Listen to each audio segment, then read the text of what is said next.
শোনো শাহিন, কালকে সকাল সকাল রেডি থেকো, আমরা দুজন ব্যাংকে যাব। কেন ব্যাংকে যাব কেন?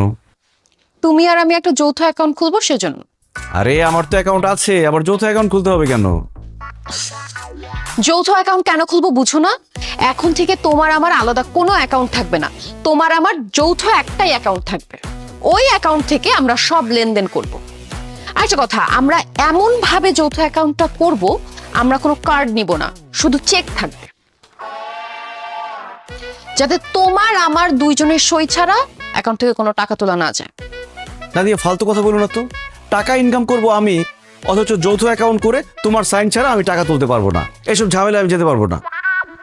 যৌথ অ্যাকাউন্ট কোনো ঝামেলা না, যৌথ অ্যাকাউন্ট হচ্ছে সংসারের উন্নয়ন। তাই তুমি আমি যৌথ অ্যাকাউন্ট খুলবো, এটাই ফাইনাল। নাদিয়া প্লিজ, আমি যৌথ অ্যাকাউন্ট খুলতে পারবো না। খবরদার এইসব নিয়ে আমার সাথে আর কথা বলবো না। বুঝছি, নিশ্চয়ই তোমার মধ্যে কোনো ঝামেলা আছে, কারণ তুমি আমার কাছ থেকে খরচপাতি সবকিছু লুকাইতে চাইতেছো, এর জন্য যৌথ অ্যাকাউন্ট খুলতে চাইতেছো না। তোমাকে সাফ সাফ বলে দিতেছি শাহিন, তুমি যদি আমার সঙ্গে যৌথ অ্যাকাউন্ট না খুলো, তাইলে আমি তোমার সংসার করব না, আমি এই বাড়ি ছেড়ে চলে যাব। তোমার কি মাথা খারাপ হয়ে গেছে নাদিয়া?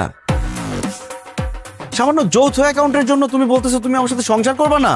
আচ্ছা ঠিক আছে, তোমার যেহেতু এতই যৌথ অ্যাকাউন্ট লাগবে, আমি যৌথ অ্যাকাউন্ট খুলবো, কিন্তু আমার একটা শর্ত আছে।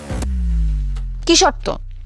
যৌথ অ্যাকাউন্টে যদি খুলতে হয়, সেহেতু তোমার আমার মধ্যে, আমাদের সংসারের মধ্যে একা একা আর কিছু হবে না, সবকিছু যৌথ হবে। শর্তে তুমি রাজি? হ্যাঁ হ্যাঁ, রাজি আছি। ঠিক আছে, ঠিক আছে, তাহলে খুলবো আমি যৌথ অ্যাকাউন্ট। এভাবে লুকোচুরি আর হবে